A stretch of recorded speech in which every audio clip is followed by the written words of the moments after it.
nakal ini atau perempuan berdosa ini diundang. Saudara perlu memahami tradisi Yahudi. Perempuan zaman itu, zaman sekarang pun, saudara tahu Afghanistan?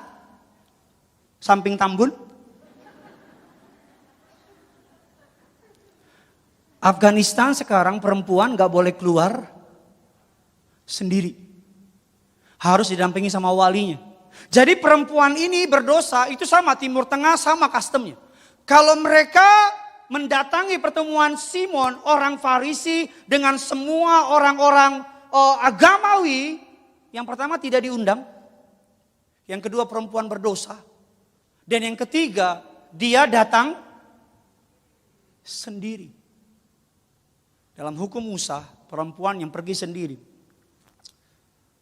beberapa tingkatan bisa ditimpuk sampai mati, dirajam sampai mati. Tapi yang saya suka dari ayat ini, perempuan ini, Alkitab katakan, dia maju. Saya pastikan ketika dia datang di tengah-tengah itu, anggap aja saya Simon, si Farisi. Kok gak bilang tolak sih? Dan diri lu aja lo tolak. Dan orang lain lo gak tolak. Perempuan itu datang, gitu. Saya rasa semua orang pasti bilang, ngapain tuh perempuan gak bener? Ngapain tuh dia? Dan sebagainya dan sebagainya. Apa yang saya suka dari perempuan itu? Simon tidak mencuci kaki Yesus. Tapi perempuan ini mencuci kaki Yesus dengan air matanya. Bahkan Alkitab katakan, karena tidak ada handuk, dia gak mungkin bilang, Mon ada handuk gak? Alkitab katakan, perempuan berdosa ini membuka rambutnya. Mahkota dari perempuan, rambut. Custom dari Jewish people, perempuan rambutnya gak boleh digerai, dibuka begitu. Harus ada penutup. Kalau perempuan rambutnya digerai di depan laki-laki yang bukan pasangannya atau walinya, itu sebagai tanda dia minta divorce, cerai. Tapi perempuan ini, dia bukan hanya mencuci kaki Yesus. Simon tahu firman, tapi gak lakuin. Perempuan berdosa ini gak tahu firman, tapi melakukan. Dia cuci kaki Yesus dengan rambutnya. Bahkan yang keren apa lagi? Ada minyak.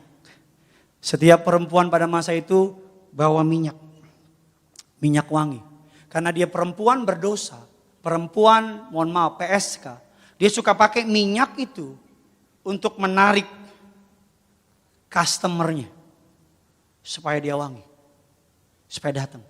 Tapi ketika dia ketemu Yesus, minyak itu yang harganya 1 tahun gaji kata Alkitab, dituangkan di kaki Yesus. Yang saya percaya, ketika dia mencuci kaki Yesus yang kotor, saat itu juga hidupnya yang kotor juga dicuci oleh Yesus. Amin saudara. That's why Alkitab bilang apa? Dimanapun Injil diberitakan. Perbuatan wanita ini. Perbuatan apa? Membasahi kaki Yesus dengan air mata. Dan mengurapi kaki Yesus dengan minyak. Akan disebut untuk mengingat perempuan itu. Yang saya takut, kita menjadi Simon si Farisi. Kelihatannya di luar rohani. Tapi di dalamnya hancur berantakan. Tetapi perempuan ini walaupun di luarnya dia berdosa, tapi dia datang kepada Tuhan. Ada banyak orang berpikir gak mungkin bisa terhilang di gereja. Siapa bilang? Ada banyak orang terhilang justru di gereja. Seorang kesaksian atau dalam sebuah cerita di dalam Alkitab, sebuah perumpamaan anak yang hilang. Alkitab katakan si bungsu hilang karena pergi dari rumah bapaknya di surga. Tetapi ketika si bungsu pulang ke rumah bapaknya, yang kita tidak tahu atau kita tidak pahami, si sulung juga hilang di rumah bapaknya. Kenapa? Karena si sulung iri kepada adiknya. Saya nggak pernah lupa ketika saya masih jadi MC di Tiberias BSD Plaza. Saya jadi MC, di tengah-tengah lagi nyanyi. Ada seorang dengan penampilan punk, rambut diri, piercing di mana-mana, penuh dengan tato. Masuk ke bangku gereja. Duduk. Karena penampilan orang ini berbeda dari yang lain, ibu-ibu di samping punk ini langsung ambil tasnya, ku pegang erat-erat. Saya paham sih kalau orang takut, tapi jangan terlalu kelihatan. Pegang erat-erat, dia pindah bangku. Di sampingnya bapak-bapak, lihat orang yang penampilan berbeda dengan dia. Dia lihat, dia pindah ke bangku yang lain. Beberapa menit kemudian si pang ini, karena ngerasa nggak diterima, dia keluar dari gereja. Berapa banyak orang yang di gereja punya judgmental spirit, tukang hakimin. Ada seorang bapak-bapak ketemu sama orang gereja, lagi ngobrol, tiba-tiba minumannya jatuh. Wah, mata lu di mana? Kok bisa jatuh sih? Maaf, nggak ada maaf. Mata lu di mana? Karena dia kecewa, dia pergi ke pub ngebir. Ketika lagi birnya jatuh. Aduh maaf. Tamu dagangnya bilang, enggak, saya yang salah. Enggak, saya yang salah. Enggak, saya yang salah. Birnya saya ganti. Dan bapak-bapak itu pulang dari pub dengan pemahaman, lebih enak di pub dari di gereja. Kenapa? Karena orang di gereja suka menghakimi. Judgmental spirit. Simon, si Farisi. Di depannya ada Yesus. Tapi dia tidak mengenal. Perempuan berdosa. Dia mendengar soal Yesus. Dia siap untuk mati menyerahkan hidupnya kepada Yesus.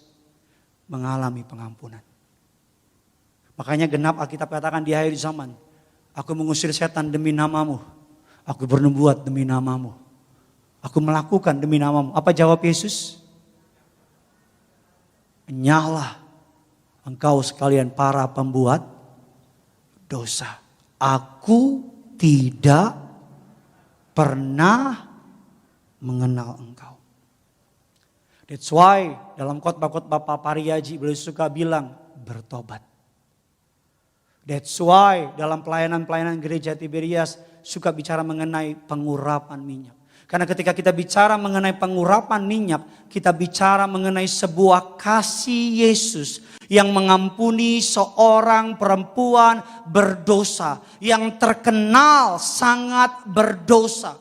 Tetapi ketika minyak itu dicurahkan, air mata perempuan itu mencuci kaki Yesus, Alkitab katakan dosanya yang banyak itu sudah diampuni. Yang percaya kita boleh kasih tepuk tangan buat Tuhan kita. Yang kedua, kita sama-sama belajar. Saudara diberkati, amin. Yang pertama, broken to be whole. Dihancurin dulu untuk mengalami kepenuhan. Ada sebuah gambar namanya kintsugi. Ini adalah sebuah budaya atau sebuah keahlian dari orang Jepang. Orang Jepang tidak pernah membuang barang-barangnya yang rusak karena dia bisa diperbaiki. Keramik yang rusak, ini tadi keramiknya harganya beberapa dolar. Tapi ketika diperbaiki, dari pecah belah, hancur gak jelas, diperbaiki oleh seniman keramik, harganya bisa mencapai beberapa ratus juta, bahkan mungkin beberapa sampai miliar. Apa maksud saya? Ada banyak di antara kita seperti kintsugi ini. Hancur sebelum dipakai Tuhan. Hancur. Murah, bukan lagi murah, mure. Ini murah, ini mure. Gak jelas. Tolong tampilkan gambar kintsugi. Pemain keyboard bisa bantu serve. Yang membuat mahal tembikar ini bukan keramiknya, tapi bekas dari kehancurnya yang dilapisi oleh emas. Berapapun masa lalu saudara, siapapun saudara, tapi kalau engkau mau bertobat, dia bisa tampilkan engkau, gambarnya, dia bisa tampilkan engkau menjadi jauh lebih indah, menjadi jauh lebih mahal dari sebelumnya. Amin. Bilang kiri kanan saudara, Tuhan bisa buat kamu jadi indah. Bilang sama yang baru ngomong, tapi bertobat.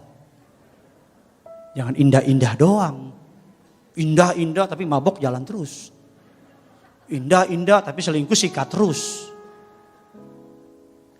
Makanya Papa Riyadi suka bilang, peristiwa pengurapan minyak adalah peristiwa pengampunan. Saudara kebayang gak sih, saya sebenarnya harus lari ke poin berikutnya. Tapi saya pengen saudara mudeng gitu, eling, ngerti. Ini terkenal baik, ini terkenal ngaco.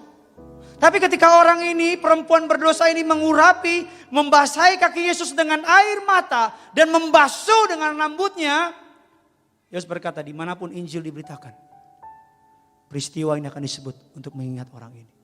Yang kedua, bagaimana untuk bisa mengalami the end of ourselves atau ending dari keakuan.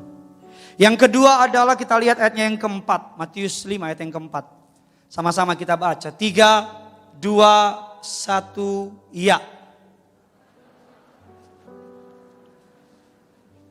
Berbahagialah orang yang berduka cita, karena mereka, kayaknya Yesus tuh kasih pengajaran yang bertentangan sama dunia. Kayaknya Yesus tuh kayak gak ngerti gitu. Karena kacamata dunia, cara dunia memandang berbeda dengan cara Tuhan memandang. Dunia memandang kalau bahagia harusnya kaya. Kalau bahagia harusnya cukup. Tapi Yesus bilang berbahagialah orang yang miskin. Dan berikutnya dibilang berbahagialah orang yang berduka cita. Jadi kalau bahagia harusnya kan seneng. Tapi Yesus bilang kalau engkau mau berbahagia, kalau engkau mau dihibur, berduka cita. Kalau kita baca ayat dan kita nggak mengerti latar belakangnya atau bahasa aslinya, we are lost, kita kan nggak ngerti. Tapi kata berduka cita dalam bahasa aslinya menggunakan kata penteo, berduka, meratap dalam kesedihan. Atau gampangnya saudara dalam terjemahan Inggrisnya menggunakan kalimat godly sorrow. Apa itu godly sorrow? Duka cita ilahi. Apa maksudnya? Ketika engkau jatuh dalam dosa, kau sadar gitu. Bukan besok, bukan nanti. Tapi, iya ya gue salah. Ketika engkau habis maki istrimu, bukan nanti. Oh iya ya, gue salah. Kau bisa menangis karena kau ingat dosamu. Kau bisa menangis karena kau ingat pelanggaranmu. Menangisi dosa kita. Menangisi pelanggaran kita. Itu arti berduka cita. Godly sorrow. Karena ketika kita menangisi dosa kita, baru kita akan dihibur.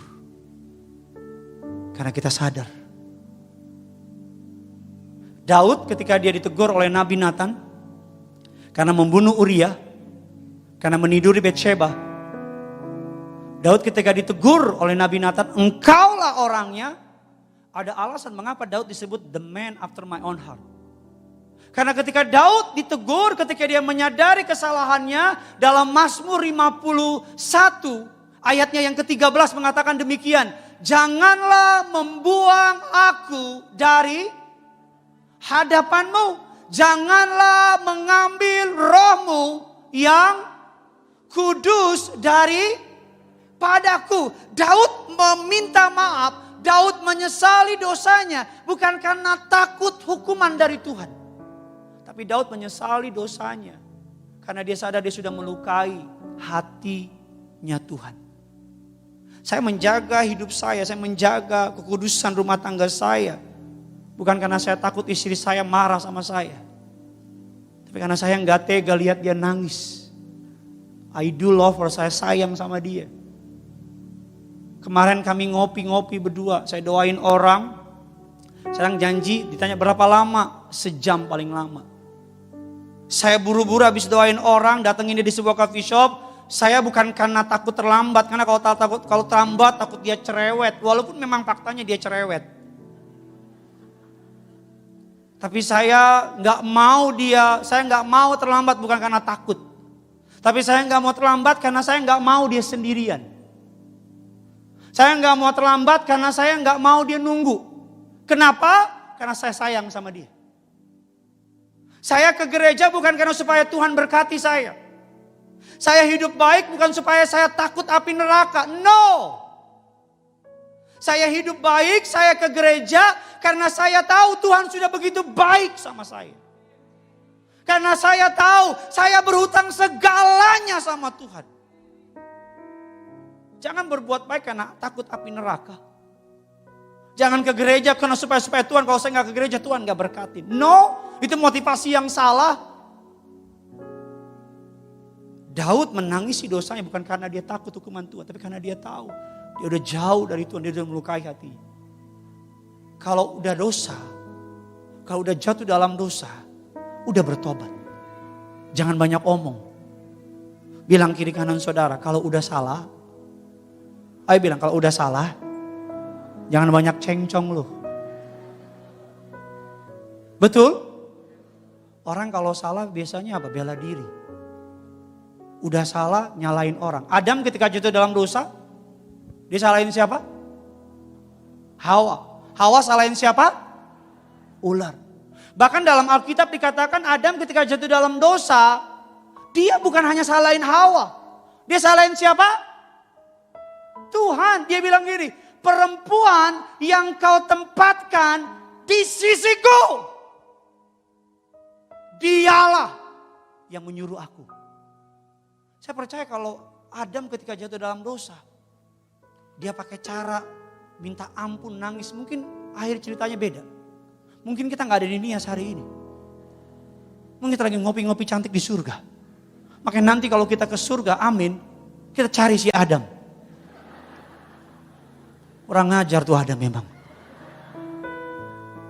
Adam udah salah. Dia salahin istrinya. Dia bilang, lu sih taruh model beginian di samping gua. Salah kan gua?